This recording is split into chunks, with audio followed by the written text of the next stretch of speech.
Welcome to today's episode of Technology Essentials in Education. Today I'm chatting with Marlon Styles Jr. about leadership strategies in the age of AI. I've had the chance to see him speak at different conferences and events and knew he would be able to really talk us through the leadership challenges as well as some of the strategies, behind using AI in those roles. So he has served as superintendent in the past and now works with lots of different districts. So he's seeing so much in the field and he shares lots of tips, lots of strategies in this conversation. You're definitely going to want to listen in. This episode is brought to you by JotForm. JotForm provides an all-in-one solution to streamline administrative tasks, enhance community engagement, and foster innovation. Using their no-code drag-and-drop forms and workflows, your teams can securely collect and store data, automate tasks, and collaborate on team resources. Educational institutions are also eligible for a 30% discount on JotForm Enterprise. Head to their website to learn more. jotform.com/enterprise/education. Welcome to the podcast. I am so excited to chat about leadership strategies in this age of AI. But before we get into all of that, can you share with listeners a bit about your role in education? What does your day-to-day look like?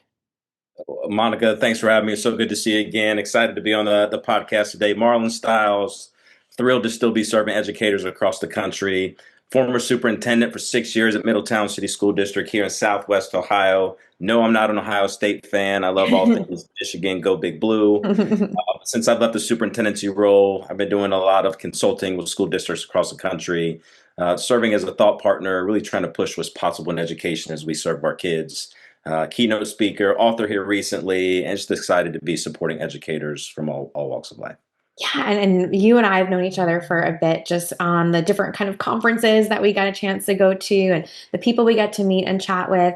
And I know, your perspective is, really in a few different roles, but particularly, talking about leadership today and kind of the AI of it all. How has your background as a superintendent shaped the way you think about AI and decision making at that level? Yeah, just with some leaders in Vermont here recently, and we were having conversations about this exact topic. Mhm. I think from an experience standpoint, for me, and you're probably the exact same, for me, it's not always been about the technology itself. Yeah. In this conversation here, for me, it's about the leadership strategy around making decisions. Mhm. And where is the place in that leadership strategy where AI can be invited into our strategy as leaders? So, for me, I really like to stress this notion of when we have strategic decisions that we need to make, when we have critical decisions that we need to make as leaders, as exec leaders, as superintendents. There's two different type of decision makers that are out there. There are those decision makers that are able to anticipate the moment when the Mhm. strategic decision needs to be made, anticipate. And there are some leaders out there. I was this way my first few years as a superintendent. I was always reacting to the circumstance and the current reality.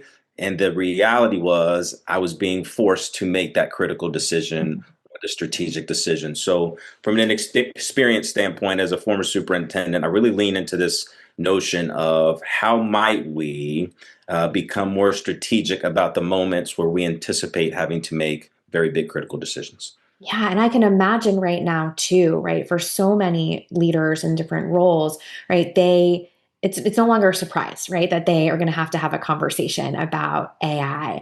And when we talk about leadership in the age of AI, what does that actually, mean for an executive, the school leader, superintendent, and their teams right now? Well, if you don't mind if I pause, you brought up something very unique, the Mhm. team, before we Yeah. talk about Mhm. AI being part of the team. As we think about the team itself, there is a decision-making structure in every organization. In my conversations with some school districts here recently, we've really been talking about this idea of when it's time to make strategic decisions, when it's time to make critical decisions, we often have a really bad habit of convening the same inner circles Mhm. to make the decisions, no matter if it's pressing, if it's critical, or if it's a strategic decision we can anticipate. We convene the same inner circles. For me, Mhm. my exec team, I mean, as great as I felt that we were, thought that we were, other people might think differently, but I relied on that team specifically to make those big decisions. So I would press the conversation to say, as strategic decision makers, can we become more aware of the expertise that we have inside our Mhm. organizations? And might we think about abandoning the same inner circles for the decision making and convening new, quote, inner circles based on the expertise in the organization and Mhm. convening that expertise to tackle that big decision we're trying to make? Yeah, as Part one. yeah. Mhm. No, Yeah. I was gonna say, And you go back. particularly, right, when it's like a new kind of subject matter that might not be everyone's, comfort level, let alone, right, their expertise around that subject. Right, right. But that's a new habit for us as leaders. You Mhm. know, investing human capital and time to go capture the expertise out in our organization. Right. That's a new behavior. It's a new mindset.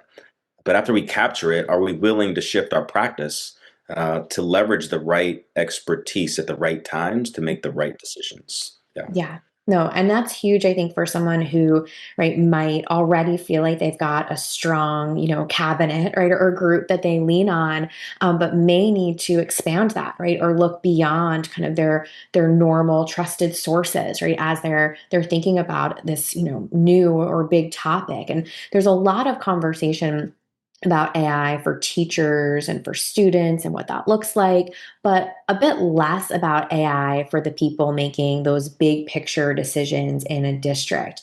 Why is this conversation around executive use of AI something that might not be front and center for someone looking in, right? Why is that so important? Yeah. It's important for two reasons. Um, Number one, we focus on teachers 100% of the time Hmm.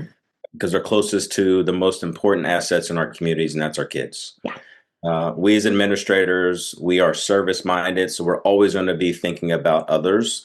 So sometimes we don't focus on the strategic opportunities we have to elevate our capacity Yeah. as leaders. Part A. Part B, the other reason I think it's pressing is because we don't really pay attention to that old school movie called Knight Rider. Remember that movie? Watch that show, Knight Rider. I'm familiar enough with it, even though I'd like to think I'm right on the edge of it being before my time. I feel these are my feels. I feel like we as leaders can become a little bit more like David Hasselhoff in Knight Mhm. Yeah. Rider. If you go back to that show, um, Kit was the car, I and was gonna Kit say, is I can see him with the car as you're talking. that little red dot on the front, right? Kit. Yeah. Uh, Hasselhoff, he had a companion as he had to make decisions in every single episode. He relied on that companion to help him think. And if you think about it, Kit, in every scenario, he offered him some companionship, Yeah. some thought partnership, and Kit acted in different ways. Kit didn't make decisions; Hasselhoff made those decisions. So I think we as leaders might be able to shift the focus back to ourselves and entertain this idea: how might we invite AI into our practice, similar to how Hasselhoff did Kit? Can we bring Kit in, create our own Kit, so to say, Mhm. as an AI companion to be part of our decision making strategy? So I think the importance there for leaders uh, is we might fear that the AI is going to be the decision maker. It's not, right? Mhm. It's Right. just going to be a companion. We as the human will make the decision. We can rely on that companionship for thought partnership, for Mhm. simulation, to identify blind spots, to offer us alternative perspectives on how to make decisions or run different types of simulations, so to say. It might analyze some information for us and give us some findings. But I might press on that topic a little bit as Mhm. we focus on ourselves beyond efficiency in the role and look at it more as companionship as we think through different scenarios as leaders. Yeah, and what a great visual, right? Just this idea of, you are literally in the driver's seat, right? When you're using AI, right? But you have, right, that thought partner, that collaborator, right? This, way to gather an idea, but you're really the one deciding on how or if you're going to execute on that idea. And from, a kind of a systems level too, what does it look like in practice when someone captures the expertise that already exists across an organization, and how does AI play a role in that process? Yeah, I draw some inspiration from the Stanford research that came out around flash teams. Hmm. It's some of my favorite reading here, and I say this past school year. And I think the inspiration came from how emergency room teams really function, right? When a critical challenge shows up in the emergency room, you don't get the same team responding to every critical situation. Depending on what the situation calls for, different resources in the ER show up to try to tackle that problem. So in that research, from what I've gathered is, we can house all that expertise in the AI resource. Hmm. As we identify strategic decision-making moments, we can engage that AI resource and it can navigate which pieces of expertise we need to convene. Hmm. And then we can go extend those invitations to be at the table to contribute to the decision-making piece. So I find that kind of inspiration really useful for us as executive decision makers, Hmm.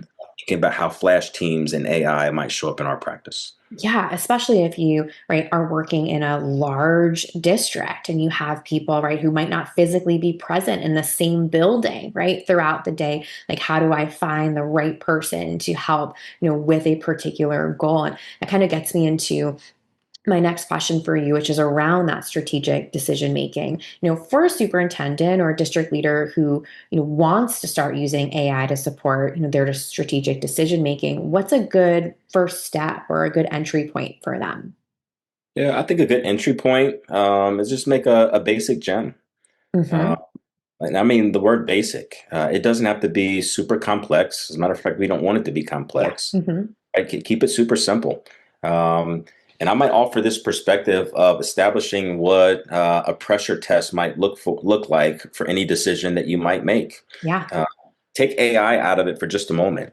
What if your team built a concept map that talked about a pressure testing mechanism that the team would engage in for any big decision that they needed to make? Hmm. Right, put that concept out on the wall. Don't even think about the technology for a moment. Yeah. Big decision needs to be made. Here's our structure to go through to make the decision. Here's how we would pressure test any decision we make to make sure it's the right decision. Take that concept map and build your gym accordingly based off of that concept map. And then as your team entertains making these big decisions, Hmm. just simply act with the gym, Yeah. share the context that you need to, and ask it to conduct the pressure test. Based on all those findings you get back from the gym, just to re-engage your human-centered Yeah. team again, respond to the pressure test, and then you can make some better decisions about are you on track or if you need to make some course corrections on what you might be entertaining. A quick note from the presenter of today's episode, JotForm. JotForm lets you build a form in minutes. Student survey forms, homework submission forms, online quizzes, and so much more. You can start from scratch, or if you want to get a head start, check out their collection of free form templates designed with teachers, schools, and districts in mind. Learn more about JotForm and how educational institutions can get 30% discount on JotForm Enterprise. Head to their website to learn more. jotform.com/enterprise/education. That's a great first step for someone who might already have frameworks that they're working with, right? Like they have already done that heavy lifting and hard work of saying, what's important to us here, and then putting it inside of a space like a gem where you can repeatable, right? Have this repeatable experience. But like you mentioned, it's just one part of the process, right? You're bringing that back to the team, which I think is such an important point to make. Now, one thing that is oftentimes, I don't know, maybe I just hear more about it outside of education, agentic AI and using agents, right? I would imagine that in the level that we're talking about here and different use cases, agentic AI might have a place. And I'm wondering if you have seen this, and if so, if you could kind of tell us what it might look like, what agentic AI might look like for an executive leader, and how it's a little bit different than, say, a chatbot or some of the other use cases that we might be more familiar with. Yeah, you make me immediately start thinking of a couple things. Mhm. Number one, when I think of what you just shared, and I'm not very academic, so if this comes off differently, I'm just going to share what's in my Mhm. crazy brain. I think about this vault of information. Yeah. If I can take some of my local context and put it in this vault and close off what this agent's going to be able to reference, it's going to give me some confidence. It's thinking similar to my local context. So that might be, I'm going to take my strategic plan and put it in this repository of a library. I'm going to take my MTSS framework and I'm going to drop it Mhm. in there as well. I'm going to take my strategic communications plan that has my messaging and my district voice and I'm going to put it in there. I'm going to put all these specific resources that make sense for what my team is trying to accomplish, and I'm going to feed it into this configuration. Mhm. That's the knowledge bank that I want that this agent to be able to interact Yeah. with.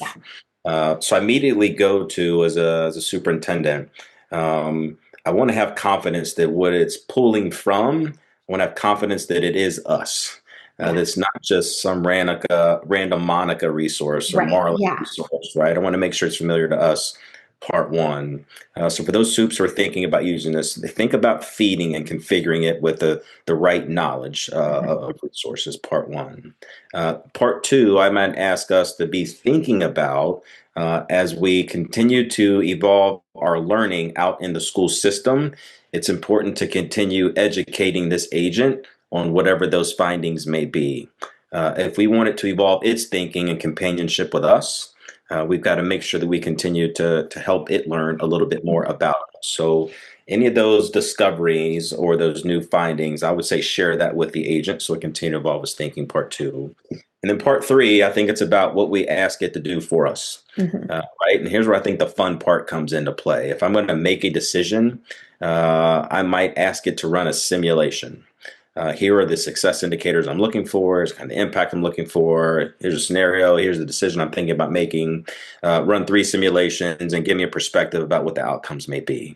I might ask this agent, hey, based on what we're thinking about going to do, are there any alternative type of approaches you think we should be considering as Mhm. we explore different decisions we make? I might ask it to identify some blind spots. Like I said before, what am I not thinking about in this decision making process? Are there more things I should go consider before coming back to make some decisions? So I think that is a unique context to maybe think about as it relates to interacting with the agent. And then I'll close out with this last piece here. As we make decisions as leaders, I'm going to say a shame on me statement. I'd make a decision. We put that decision into play, and when things got back on the right track, my mind and our practices, we just moved on to the next thing. Right. Mhm. I think there's a unique opportunity for us if we're going to leverage agentic AI to go capture all of those new learnings from the Mhm. decisions that we made, come back and make sure that we update the memory or the agent that we're interacting with so that when our next team gets together to make a decision, we have some of that learning that we can rely on that might better inform us as we start that decision making cycle. So I think there's a unique opportunity for agentic AI to show up in that kind of context. Yeah, and it's not just a one-time thing, like you said, right? There's this opportunity for growth together that I think is so crucial or different, like you alluded to, than we might think about other initiatives or other decisions that we're making, right? Just like we're getting new info and learning new things, we have an opportunity to train, right, this tool to grow along with us. And I work with lots of different schools and different environments, and I hear lots of different, kind of big feelings is sometimes how I describe it, right? Or healthy hesitations, which I think everyone should have when they're interacting with technology that's moving really quickly, that's feeling like it might be moving at a speed that's hard to, stay ahead of. So, how can leadership teams build a shared understanding of AI together, especially when they likely have team members at very different comfort levels with technology or very different feelings about the way AI is being used inside and outside of education? Take your time. Say it again. I'm going to say it slow. Take your time. Lessons learned from the past as a profession. When an emerging technology shows up or an Mhm. emerging trend shows up in education, immediately there's this immediate spike, this vertical spike, and where it shows up in school districts across this country and in front of our learners, right? We are in that spike right now as it relates to AI. Mhm. So, not in a hurry to figure this out this exact moment, right? Be very strategic in how you approach this, and you plan for it to be in your local context strategically for a period of time. We did this with one-to-one. We did this with Mhm. personalization, right? That emerging trend showed up. We hustled to get there, and then there's this, and then kind of a flat line. We'll go through that same experience with AI. So I like to encourage leaders to think about just taking your time, Mhm. engaging your community, making sure we are calibrated on teaching with and teaching about AI as it relates to what we're trying to do with our students. Once you come up with that perspective, put your strategy together like any other big idea or big move you might make, move it in implementation. And as long as your team's doing it for the right reasons with kids, you'll be in a great spot. No rush, take your time, but hurry up at the same time. Right, especially right when people feel like this momentum or this energy building around something, right? They kind of want to run to it. But I think that piece of advice is so perfect to leave listeners with, that it is important to take that pause, to take their time and do all of the things we've talked about today, right? Around the community and the conversations and really the intention behind some of these decisions. So, Marlon, where can people connect with you? Where can they follow along? Where can they learn more about your work? You can connect with me. It's very easy. marlonstyles.com. You can check my website out. I got my book up there. Fresh Styles is out if you're looking for motivation each week, or if you're looking for a speaker or someone to come facilitate in your district. Love supporting school districts across this country. Appreciate everyone and what they do. I want to thank all our educators for the service. And Monica, I really appreciate you having me today. Oh, thank you so much for coming on and just sharing your energy, your enthusiasm, and your really practical strategies for leaders who are exploring something pretty big. It was so much fun chatting with Marlon. I'm sure you jotted down a few takeaways of your own, but let's finish up this episode like we always do with a couple reminders, a couple things to put in your back pocket, some of those takeaways from the conversation. First, shift from reacting to anticipating when it comes to strategic decisions and consider where AI can support that process. Expand your inner circle by identifying the right expertise across your organization for each decision instead of relying on the same team every time. Build a custom gem or agent grounded in your local context by feeding it your strategic plan, frameworks, and communication guidelines. And finally, use AI to run simulations, identify blind spots, and surface alternative approaches before finalizing a big decision. Thanks for tuning in to this episode of Technology Essentials in Education. A big thank you to Jotform, the presenter of today's episode. To learn more about Jotform and how educational institutions can get a 30% discount on Jotform Enterprise, head to jotform.com/enterprise/education.